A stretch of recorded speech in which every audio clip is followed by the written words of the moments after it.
Hi ನಮಸ್ತೆ, welcome back to my YouTube channel. ನಾನಿವತ್ತು ಒಂದು ಹೆಲ್ದಿಯಾಗಿರುವಂಥ ಸ್ನ್ಯಾಕ್ಸನ್ನು ತೋರಿಸ್ತಾ ಇದ್ದೀನಿ. ಅದೇನಪ್ಪ ಅಂದರೆ ಮಸಾಲ ಸ್ವೀಟ್ ಕಾರ್ನ್ ರೆಸಿಪಿ. ಇದನ್ನು ಮಾಡೋದು ತುಂಬಾ ಈಸಿ, ಮನೆಯಲ್ಲೇ ಮಾಡ್ಕೊಳ್ಬೋದು. ಈ sweet corn American sweet corn ತೊಗೊಂಡಿದ್ದೀನಿ.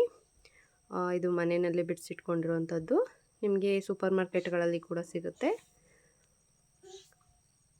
ಈಗ ನೋಡಿ, ಒಂದು ಪಾತ್ರೆಯಲ್ಲಿ ಬಿಡಿಸಿಟ್ಕೊಂಡಿರುವಂತಹ ಸ್ವೀಟ್ ಕಾರ್ನ್ಗಳನ್ನ ಹಾಕಿ ಅದು ಮುಳುಗುವಷ್ಟು ನೀರನ್ನು ಹಾಕಿ ಕುದಿಸ್ಕೊಳ್ಬೇಕಾಗುತ್ತೆ.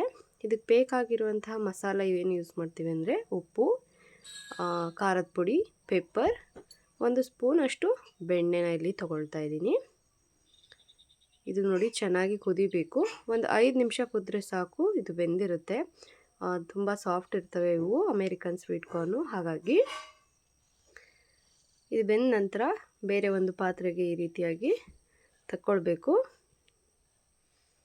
ಕಂಪ್ಲೀಟಾಗಿ ನೀರಿಲ್ಲದೆ ಇರೋ ಥರ ಇದನ್ನು ತಗೊಂಡು, ನಾನು ಆವಾಗಲೇ ಏನು ಹೇಳಿದ್ನಲ್ಲ, ಬಟರ್, ಸಾಲ್ಟು ಮತ್ತು ಪೆಪ್ಪರ್, ಹಾಗೆ ಖಾರದ ಪುಡಿ, ಇದಕ್ಕೆ ಜೀರಾ ಪೌಡರ್ ಕೂಡ ಆ್ಯಡ್ ಮಾಡ್ಕೊಳ್ಬೋದು.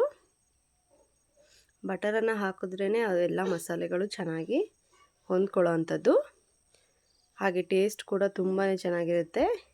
ಈ ರೋಡ್ ಸೈಡ್ನಲ್ಲೆಲ್ಲ ಇದೇ ರೀತಿಯಾಗಿ ಮಾಡ್ತಾ ಇರ್ತಾರೆ ಅಲ್ವಾ. ಸೊ ಬಟರ್ ಹಾಕಿದ್ರೇ ತುಂಬ ಟೇಸ್ಟ್ ಚೆನ್ನಾಗಿರುತ್ತೆ. ಎಲ್ಲದನ್ನು ಚೆನ್ನಾಗಿ ಇಮಿಡಿಯೇಟಾಗಿ ಮಿಕ್ಸ್ ಮಾಡ್ಕೊಳ್ಬೇಕು. ನೋಡಿ, ಈ ರೀತಿ ಮಿಕ್ಸ್ ಮಾಡಿಕೊಂಡ್ರೆ ಸ್ವೀಟ್ ಕಾರ್ನ್ಗಳು ರೆಡಿ ಆಗುತ್ತೆ. ಖಾರ ಜಾಸ್ತಿ ಬೇಕಂದವರು ಖಾರನ ಜಾಸ್ತಿನ ಹಾಕ್ಕೊಳ್ಬೋದು. ಇಷ್ಟೇ, ತುಂಬಾ ಈಸಿಯಾಗಿ ಕ್ವಿಕ್ಕಾಗಿ ಆಗುತ್ತೆ, ಹಾಗೆ ಹೆಲ್ದಿ ಕೂಡ. ಒಂದು ಸಲ ಟ್ರೈ ಮಾಡಿ. Thanks for watching. ಹೀಗೆ ಸಪೋರ್ಟ್ ಮಾಡ್ತಾಯಿರಿ.